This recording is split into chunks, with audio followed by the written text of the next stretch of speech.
നിനക്ക് ആ വിനുവിനെ ഇടയ്ക്കൊന്ന് വിളിച്ചാലെന്താ? നീ കെട്ടാൻ പോകുന്ന ചെക്കനല്ലേ അവൻ. ഇപ്പോഴേ എങ്ങനെയാണെങ്കിൽ കല്യാണം കഴിഞ്ഞാ പിന്നെ എന്താവും? അതിനെ ഞങ്ങളെ വിളിക്കാറുണ്ടല്ലോ ഏട്ടാ. എവിടെ വിളിക്കുന്നു? എടി നിന്നോട് പറയാൻ പറ്റാത്ത ഒരുപാട് പ്രശ്നങ്ങളുണ്ട് അവന്. നീ വിളിച്ച അവനൊരു വലിയ ആശ്വാസമാവും. വിളിക്ക് ഇപ്പൊ തന്നെ വിളിക്ക്. ആ ഓക്കെ, ആ വിളിച്ചോളാം. വിനുവിന് എന്താ പ്രശ്നം?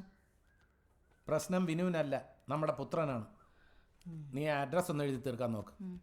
കല്യാണത്തിന് വരുന്നവരൊക്കെ നമ്മളോട് ചോദിക്കും ആനന്ദിൻ്റെ വൈഫും കുട്ടി എവിടെയെന്ന്. നമുക്ക് അവരുടെ വീട്ടിൽ പോയിട്ടൊന്ന് ക്ഷണിച്ചാലോ? വേണമെങ്കിൽ അവൻ തന്നെ പോയി ക്ഷണിക്കട്ടെ, എന്നെ കൊണ്ടൊന്നും വയ്യ. നമ്മുടെ വീട്ടിലൊരു ചടങ്ങ് നടക്കുമ്പോൾ അവളിവിടെ ഉണ്ടാവണ്ടേ? അവളെ ക്ഷണിക്കുന്നതിൽ നിങ്ങൾക്ക് എന്താ പ്രശ്നം?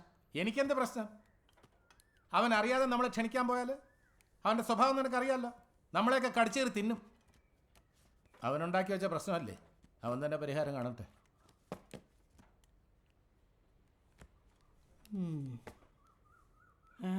അത് ഞാനെന്താ ചെയ്തെന്നാ? നീ എന്തെങ്കിലും ചെയ്തെന്ന് പറഞ്ഞു എൻ്റെ രമണി. ഈ കപ്പെടുത്തോണ്ട് പോവാൻ പറയാൻ വേണ്ടി നോക്കിയതല്ലേ?